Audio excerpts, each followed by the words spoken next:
दर्शकों, आज हम एक ऐसी शख्सियत से आपको मिलाने वाले हैं जिन्हें सूरत शहर का एक यूथ आइकन माना जाता है। एक ऐसा चेहरा है जिसे गुजरात राज्य की भारतीय जनता पार्टी युवा मोर्चा का एक ऐसा चेहरा जिसे CR पाटिल से लेकर के जो प्रदेश अध्यक्ष हैं, प्रधानमंत्री नरेंद्र मोदी का भी भरोसा हासिल है। सोशल एक्टिविस्ट के रूप में अपने करियर की शुरुआत करने वाले, ट्राइबल एरियाज में जाकर अपनी ऊर्जाओं को, अपनी क्षमताओं को लोगों के लिए इस्तेमाल करने वाले एक ऐसे चेहरे जिन्होंने कोविड-19 की क्षति में भी अपने आप को शांत नहीं रखा, अटल संवेदना को लेकर के ये आगे रहे और लोगों की क्षमतापूर्वक कार्य करते रहे, उनकी सेवा में लीन रहे। एक ऐसे चेहरे जिन्हें हम आपसे जोड़ने वाले हैं और बताने वाले हैं, एक यूथ आइकन, सोशल मीडिया हो या फिर लोगों की वोटिंग द्वारा भरोसे लीन चिंता। सूरत शहर से, मजूरा से विधायक और मौजूदा तौर पे एक सोशल एक्टिविस्ट से ज़्यादा बड़े नेता, जिनका बच्चों से लेकर के बड़ों के हृदय में जगनपूर्वक जिज्ञासा है। मैं बात कर रहा हूँ हर्ष संघवी की। सूरत शहर से विधायक, गुजरात के युवा मोर्चा के चेहरे। आइए जुड़ते हैं और बातचीत करते हैं कि मौजूदा जो चुटनी हुई, मौजूदा जो विधानसभा के चुनाव बिहार में हुए जिसमें NDA को जीत प्राप्त हुई, उसके बाद भी वो आगे रही और जीत हासिल की। उसके साथ साथ गुजरात राज्य में 8 सीटों पर चुनाव, मध्य प्रदेश में चुनाव, कर्नाटक में चुनाव, भारतवर्ष में चुनाव होते रहे, उसमें कमल पूरी तरीके से खिलने में सक्षम रहा और प्रधानमंत्री नरेंद्र मोदी की वेव कोविड की क्षति से भी आगे रही लोगों का भरोसा हासिल करने में। मेरे साथ मौजूद हैं हर्ष। नमस्कार। नमस्ते सर। हर्ष जी, पहले तो आपको दीपावली की बहुत सारी शुभकामनाएं। आपको भी और आपके परिवार को भी दीपावली एवं नए साल की बहुत शुभकामनाएं। नए वर्ष की नूतन वर्ष अभिनंदन। मेरा पहला प्रश्न आपसे यह रहेगा हर्ष जी कि जो मौजूदा चुनाव हुए, भारतीय जनता पार्टी ने इतना अच्छा परफॉर्म किया है, तो संगठित रूप में आपको क्या लगता है कि भारतीय जनता पार्टी और कितना ग्रो कर रही है, प्रधानमंत्री मोदी के नेतृत्व में कितना दम है और ये क्षमता कहाँ तक जाएगी? सबसे पहले मेरा ये मानना है, अगर आप डेमोग्राफिक वे से पूरे देश का अगर निरीक्षण करोगे तो उत्तर हो, दक्षिण हो या फिर पश्चिम हो, ये चारों दिशा में भारतीय जनता पार्टी का कमल ये चुनाव में खिला हुआ है। गुजरात की 8 सीट की बात हो या फिर तेलंगाना में बात हो या फिर मध्य प्रदेश में एक विशिष्ट परफॉर्मेंस की बात हो या फिर उत्तर प्रदेश की बात हो, बात रही बिहार की, तो बिहार में भी भारतीय जनता पार्टी ने एक विशिष्ट प्रकार का परफॉर्मेंस ये चुनाव में किया है। चुनाव तो आते हैं जाते हैं, चुनाव के रिजल्ट्स भी आते हैं जाते हैं, कोई हारता है कोई जीतता है, ये बात किसी की हार की या जीत की नहीं है, ये बात है लोगों के विश्वास की। इतने सालों से देश में शायद कोई ऐसे लीडर होंगे जो लगातार 20 साल तक गुजरात के मुख्यमंत्री से लेके देश के प्रधानमंत्री तक उनका सफर चलता है। इस समय में उन्होंने देश को पॉजिटिव राजनीति की एक नई शिक्षा दी, देश को विकास की गति दी।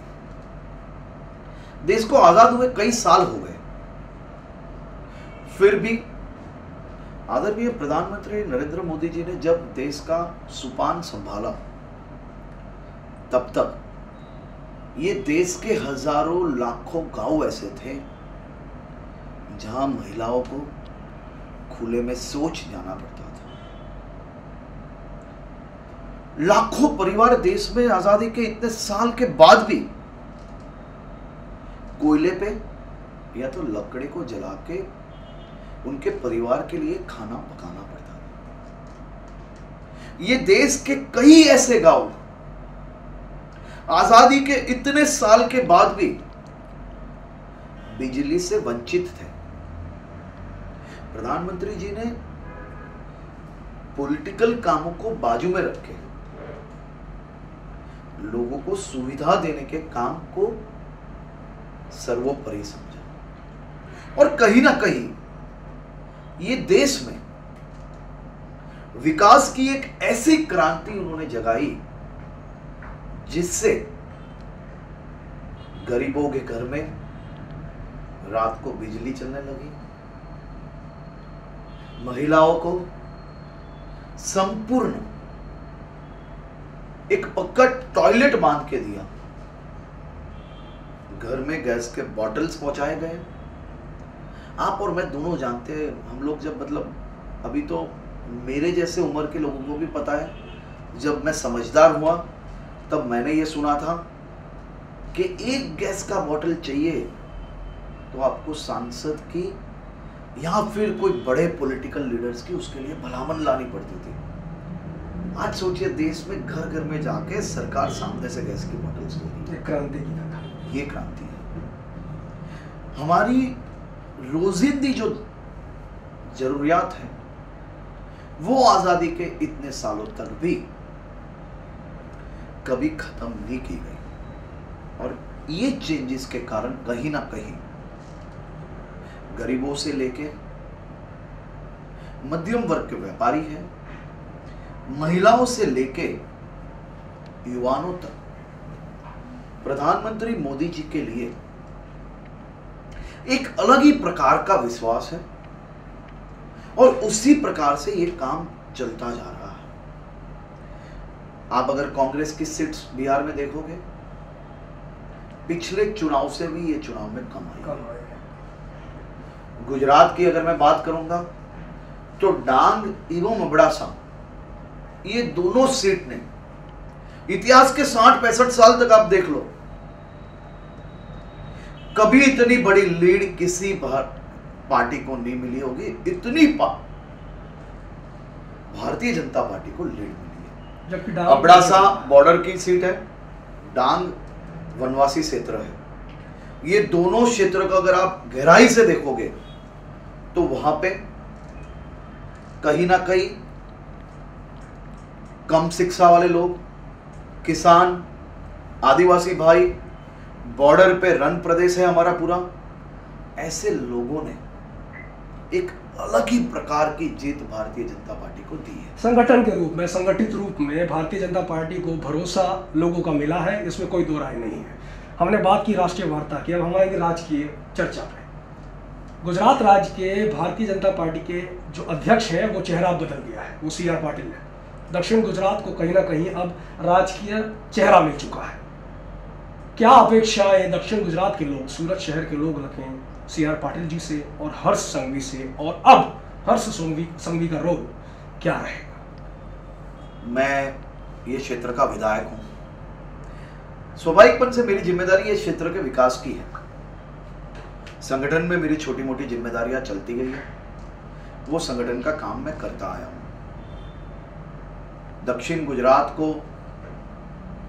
एक जुझारू नेता, जिन्होंने अपने क्षेत्र में ऐसे ऐतिहासिक काम किए हैं और देश में ऐतिहासिक मार्जिन से जीतने वाले, पहले नंबर पे रहने वाले ऐसे हमारे सांसद श्री CR पाटिल साहब को जब पूरे प्रदेश भारतीय जनता पार्टी की जिम्मेदारी दी है, तो उन्होंने आते ही सबसे पहला जो फाउंडेशन का काम होता है, हम जिसको बोलते हैं ना कि जब पढ़ाई चालू होती है तो प्राइमरी सेक्टर से अगर बच्चों को अच्छी तरह से अक्सर शिक्षा दी जाती है तो उसका फायदा हमेशा वो बच्चे को आने वाले जीवन में मिलता है। बेस मजबूत करने का, बेस मजबूत। भारतीय जनता पार्टी एक संगठित पार्टी है, लेकिन उसमें भी उन्होंने एक स्टेप आगे जाके सरकार की जो योजना है, आदरणीय प्रधानमंत्री श्री, मुख्यमंत्री श्री की अनेक ऐसी योजनाएं जो लोगों को मददगार बनती है, वो योजना लोगों तक कैसे पहुंचे, हर एक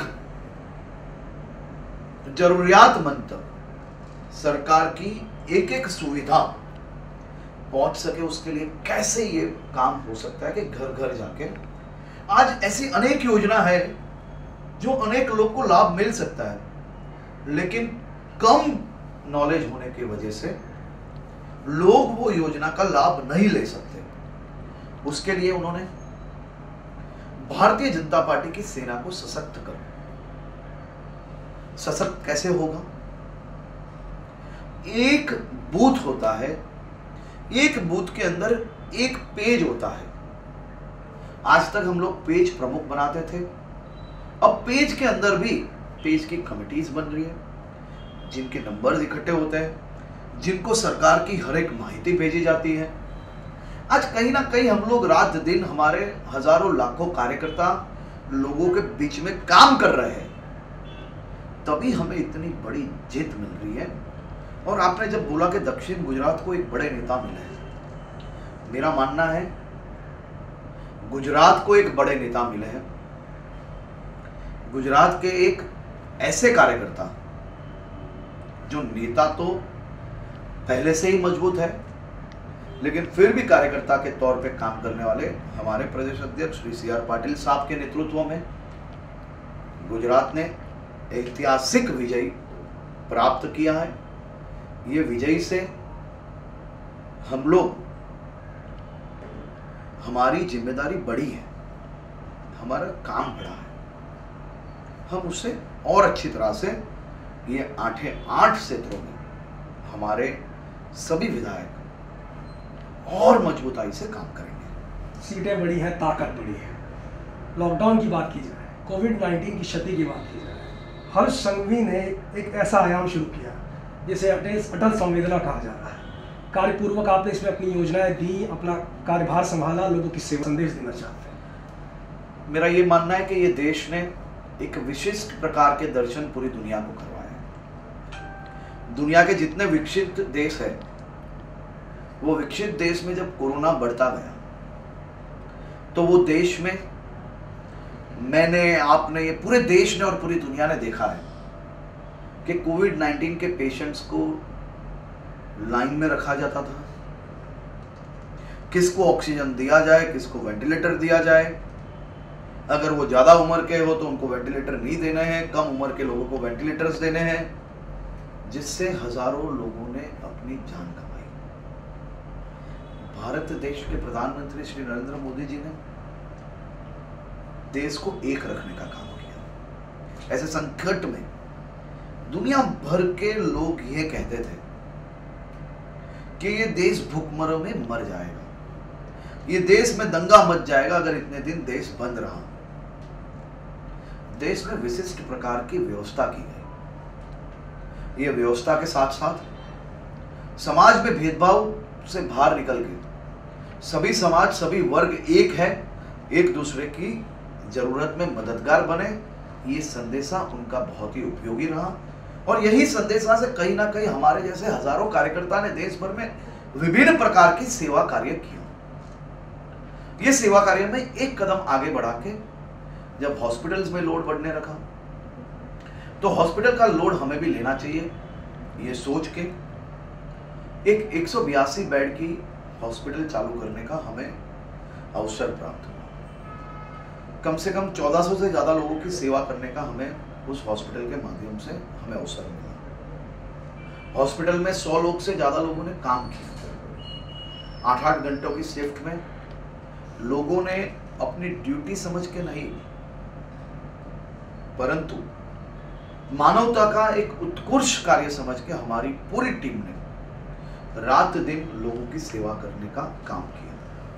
और हमें खुशी है कि हमारी हॉस्पिटल जो टेम्पररी हॉस्पिटल थी, उससे हजारों परिवार ने हमारी टीम को, मुझे जो आशीर्वाद दिए हैं, वो शायद ही मैं कोई दूसरा काम करके ये आशीर्वाद प्राप्त कर सकता था। मैं अपने आप को बहुत ही खुशनसीब मानता हूँ कि मुझे ये सेवा करने का अवसर मिला। और संघवी जी, बहुत बहुत शुक्रिया हमारी टीम को वक्त देने के लिए, हमारे साथ बातचीत करने के लिए और अपना संदेशा जनता तक पहुंचाने के लिए। किस तरह अटल संवेदना जैसे कार्य को हाथ में लेकर के इन्होंने लोगों की ना की मदद की, बल्कि इतनी बड़ी बीमारी से, महामारी से उन्हें जीवित बाहर निकालने का काम किया। ऐसी एक और एक पर्सनालिटी से, मेहमान माया से हम बातचीत करने की कोशिश करेंगे और आपको बताएंगे उनके दिनचर्या की चीज़ें। देखते रहिए, मुझे देखने का धन्यवाद। नमस्कार।